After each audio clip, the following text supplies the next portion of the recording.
И си завързвам аз едно контактче. Той в моята кола, после аз отивам в неговата и да ти кажа, тъкма да си умръзнем час и половина. Това си е вече...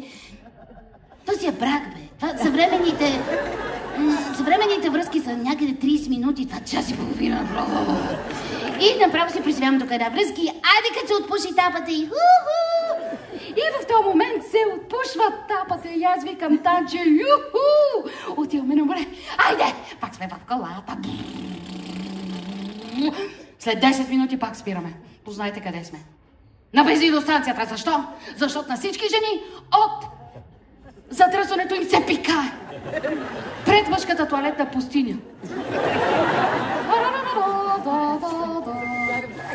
Да, навяват се такива. Каубои минават, така на коли. Пред женската тоалетна километрична опашка. Дай да видя къде. Той не се вижда последната жена. Последната жена отново на изхода на София. Тя се върна.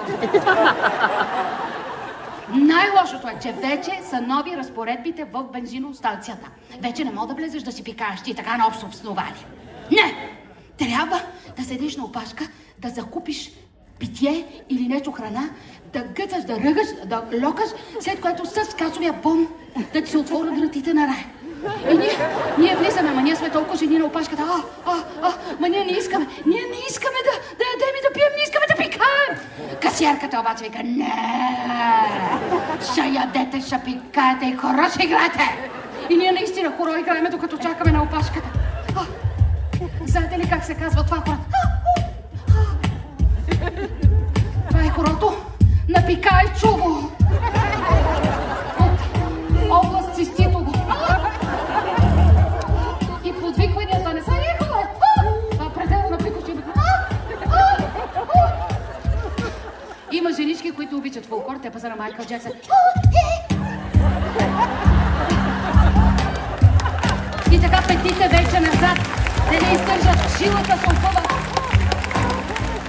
И накрая, who's bad? Who's bad? Шефа на бензиностанцията е бед. Най-после идва моя ред. Обаче аз съм амбициозна. Викам, я ми дайте 3 галона вода. Искам да усета предела на пикошния мехур. След което така влизам, сядам, после такова облегчение, викам, все едно съм била на ретрит, йога ретрит. Доволна съм. Връщам се при мъжа ми, защото съм била в тоалетната и леко така ми замири солота и започвам да пея вдъхновена. И замирисва на море. Особено на Варна, между първа и втора буна там. Да. Качвам се в колата с мъжа ми, много хубаво ми е, леко си пея. И по едно време осъзнавам, че прекалено ни е хубаво.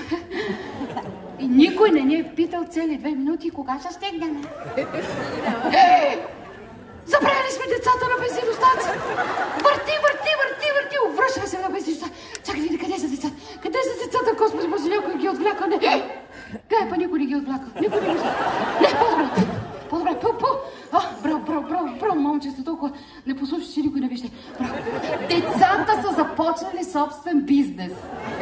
Пласират нашата касова бележка, старата, на новодошлите пиклювци, срещу огромна сума. После я взимат най-безпардонно и на следващите. Викам, браво, бе, маме!